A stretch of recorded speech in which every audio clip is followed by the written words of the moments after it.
تو به من خندیدی،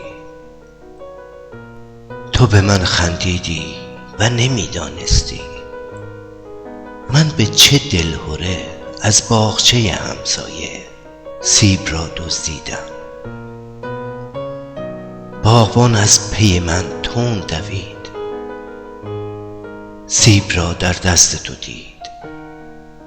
غضب آلوده به من کرد نگاه، سیب دندان زده از دست تو افتاد به خاک. و تو رفتی، و تو رفتی و هنوز سالها هست که در گوش من آرام آرام خشخش گام تو تکرار کنم، میدهد آزارم.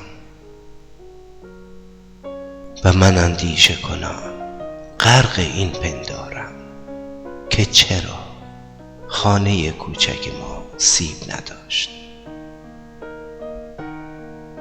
و من اندیشه کنم غرق این پندارم که چرا خانه کوچک ما سیب نداشت.